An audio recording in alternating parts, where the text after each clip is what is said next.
Katika makala ya leo tutakwenda kuangalia matibabu ya vidonda vya tumbo vile ambavyo vinasababishwa na H. pylori kwa maana Helicobacter pylori, lakini tutaenda kwenye engo tofauti kidogo. Tutaangalia engo ya miongozo mbalimbali ambayo ina guide namna ambavyo vidonda vya tumbo ambavyo vinatokana na Helicobacter pylori, kwa sababu kuna sababu nyingine za vidonda vya tumbo. Sasa kwa vile ambavyo vinatokana na Helicobacter pylori, tutakwenda kuangalia miongozo inasemaje. Na pamoja na kuangalia tu miongozo, tutajaribu kuangalia na evolution, namna ambavyo hii miongozo imekuwa ikibadilika. Na specifically tutakwenda kutumia miongozo iko mingi, ila kwa case hii hapa tutakwenda kuangalia Standard Treatment Guideline, ule mwongozo wa matibabu wa Tanzania, ambao kwa wale ambao hamfahamu, mwongozo huu unatengenezwa na Wizara ya Afya.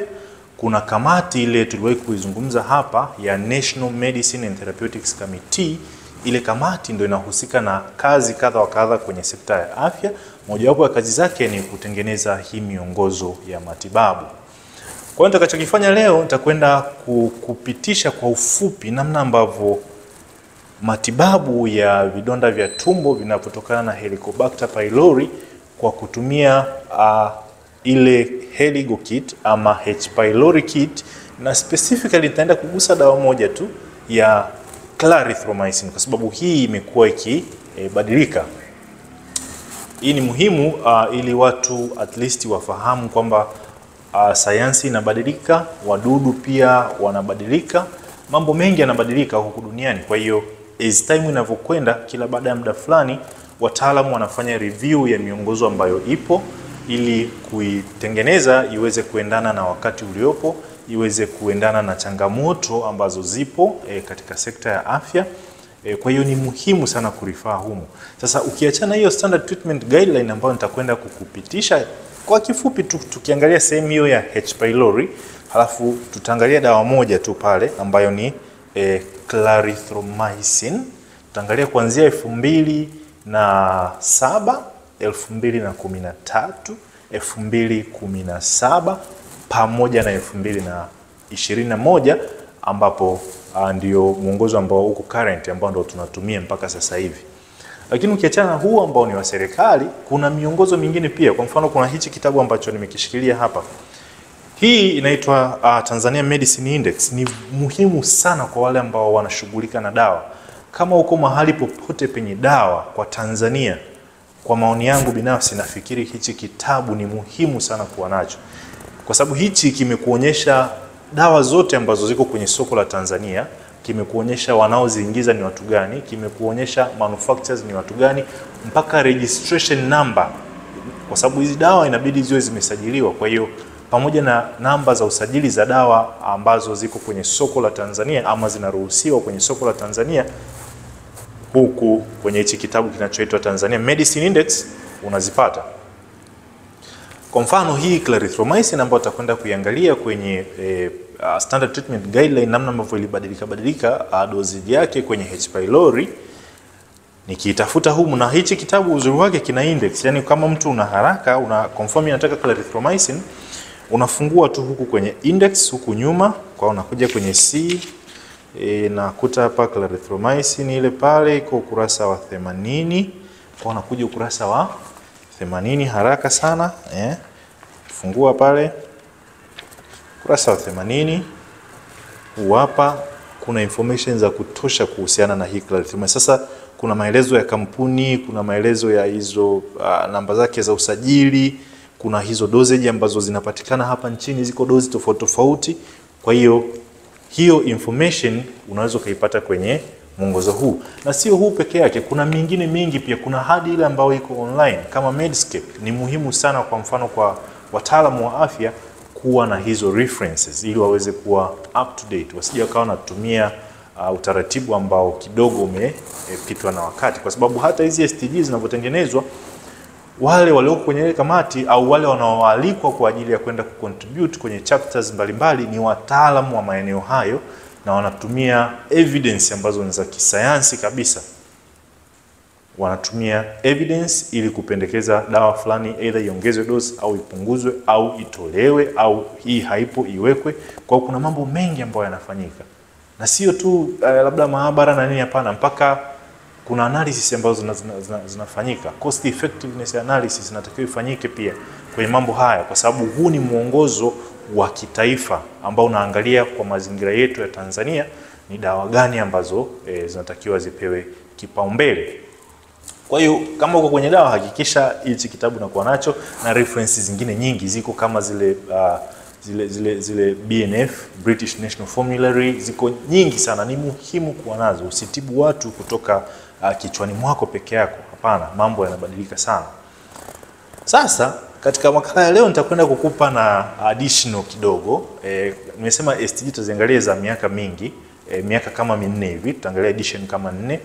Sasa kila edition nitakwenda kukuambia pia aliyekuwa waziri wa afya wakati huo ni nani, aliyekuwa katibu mkuu wa wizara ya afya au iliyokuwa inashughulika na afya wakati huo ni nani, na pia nitakwenda kukuambia kiongozi wa ile kamati inayohusika na kutengeneza hizo STG alikuwa ni nani, kwa maana ya yule katibu wa ile kamati ambaye ni mfamasia, ambaye anaongoza ile secretariat inayohusika kutengeneza hizi standard treatment guideline. Nitakwenda kukuambia alikuwa ni nani.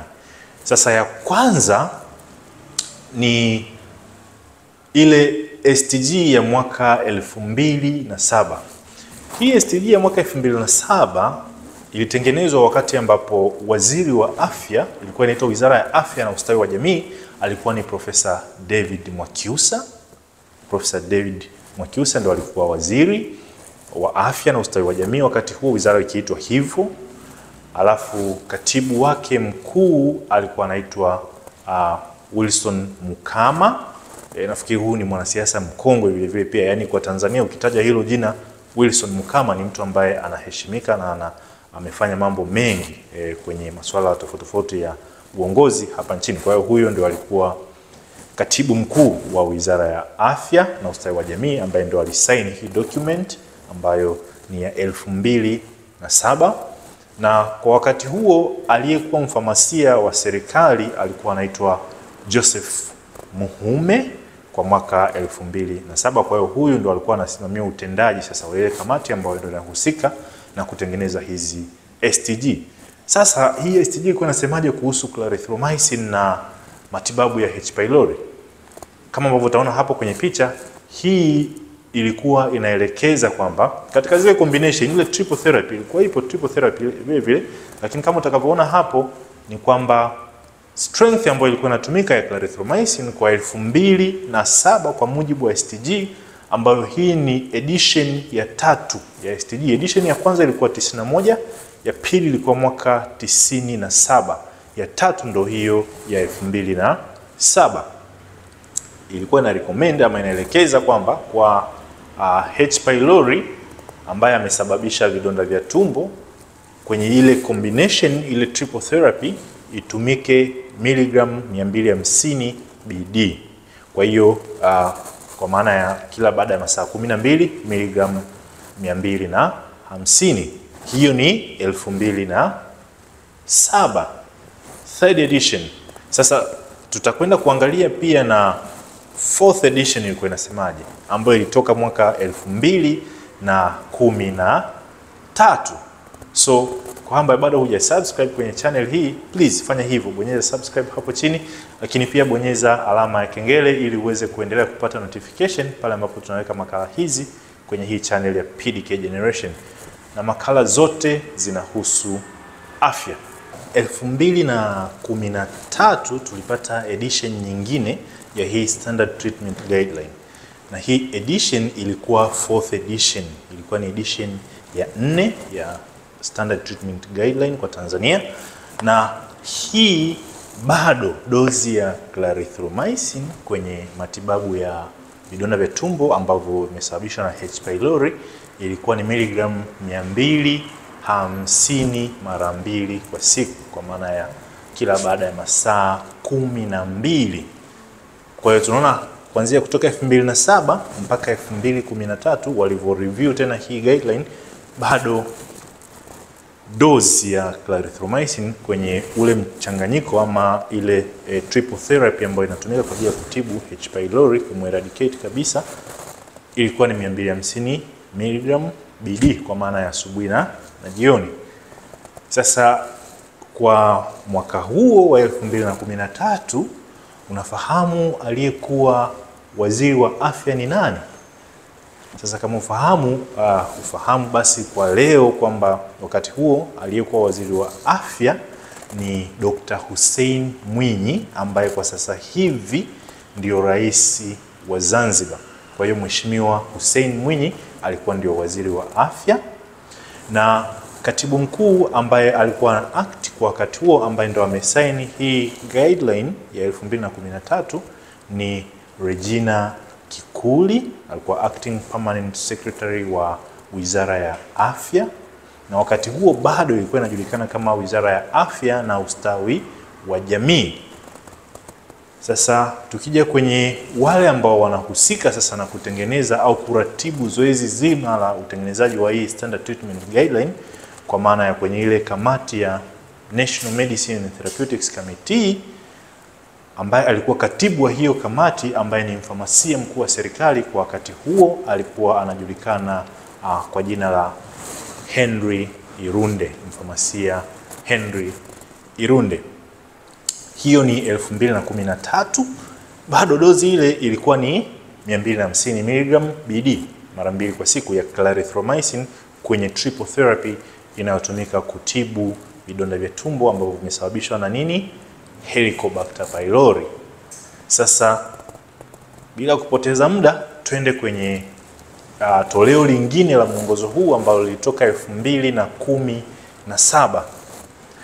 2017 review ya STG ambayo ilikuwa ni ya 5 sasa, 5th edition, ambayo tulipata 5th edition ya hii Standard Treatment Guideline 2017. Kulikuwa na mabadiliko kwenye matibabu haya, maana sasa wale wataalamu ambao wanahusika kutengeneza huu mwongozo walikuwa wameshakaa, wakaangalia dunia inavyokwenda, wakaangalia mambo yale ya antimicrobial resistance, wakaangalia issue za wananchi ambao wanatibiwa katika hospitali mbalimbali hapa Tanzania, na pengine waliangalia hadi habari za cost effectiveness analysis ama budget impact analysis. Zote hizo wakawa wamebadilisha kidogo pale kwenye strength. Kwa hiyo 2017 clarithromycin bado ilikuwa inatumika kwenye ile triple therapy, lakini ile dozi ikawa sio tena 250 mg, ikawa sasa ni 500 mg BD, kwa maana unameza 500 mg asubuhi, 500 mg jioni. Na ninavyosema hivyo ni natumia tu maneno kirahisi, lakini ni kila baada ya masaa 12, kwa maana ya asubuhi na jioni, ili wengi waweze kuelewa. Kwa hiyo hapa dozi ili change sasa, ikawa kwa siku mtu anakunywa 1 gram, kwa maana ya miligram 500 asubuhi na miligram 500 jioni, katika huo mchanganyiko ambao ni triple therapy, kwa habari ile ya clarithromycin. So umeona hapa tayari tulikuwa na mabadiliko hayo, na kwa mwaka 2017 wizara hii ilikuwa ilibadilishwa jina. Ilikuwa wakati huo ilikuwa inafahamika kama Wizara ya Afya, Maendeleo ya Jamii, Jinsia, Wazee na Watoto, na waziri aliyekuwa anaiongoza wizara hii ni Mheshimiwa Umi Mwalimu.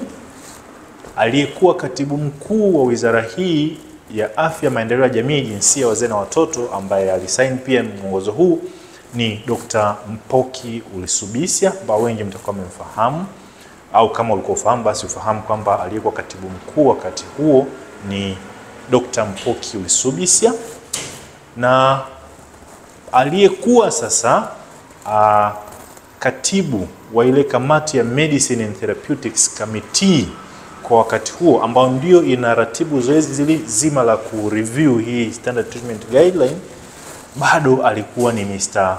Henry Irunde. Huyu ni mfamasia Henry Irunde, bado alikuwa ndio katibu wa kamati ile ambayo inahusika na kutengeneza hizi STG.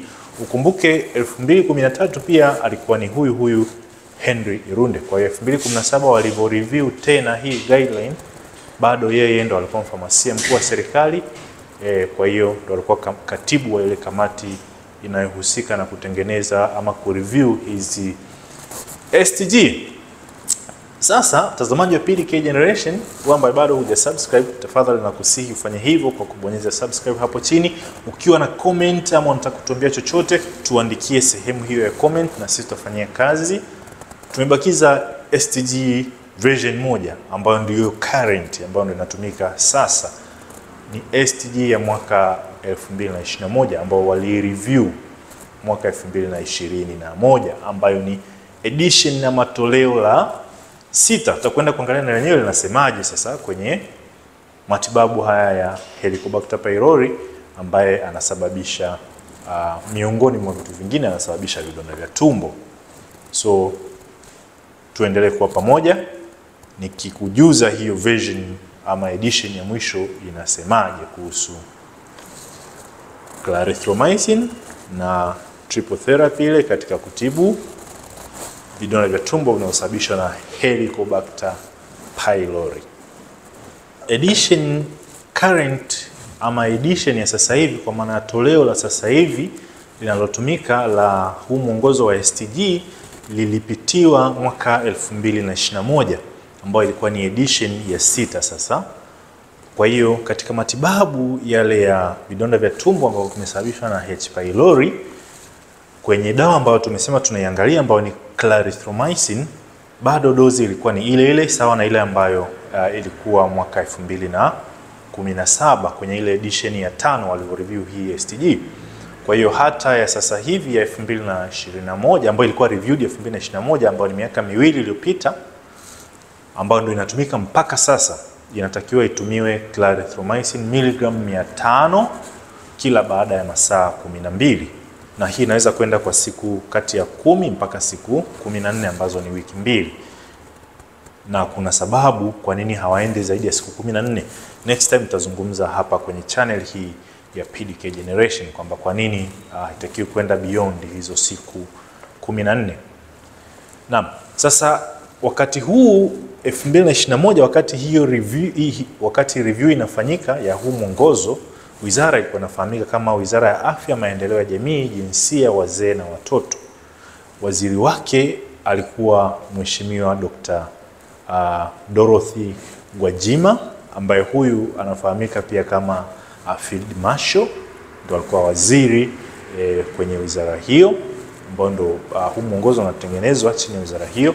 Na aliyekuwa katibu mkuu wa Wizara ya Afya, Maendeleo ya Jamii, Jinsia, Wazee na Watoto alikuwa ni Profesa Abel Makubi. Profesa Abel Makubi ambaye sasa ni mkurugenzi wa taasisi ya mifupa ya Moi pale Muhimbili, na mfamasia ambaye ndio alikuwa katibu wa ile kamati inayohusika na kutengeneza hii standard treatment guideline, anafahamika kama mfamasia Daudi Msasi, ambaye mpaka sasa ndio mfamasia mkuu wa serikali na ndio katibu wa ile kamati inayoitwa National Medicine and Therapeutics Committee, ambayo ndio inaratibu zoezi zima la kutengeneza hii standard treatment guideline.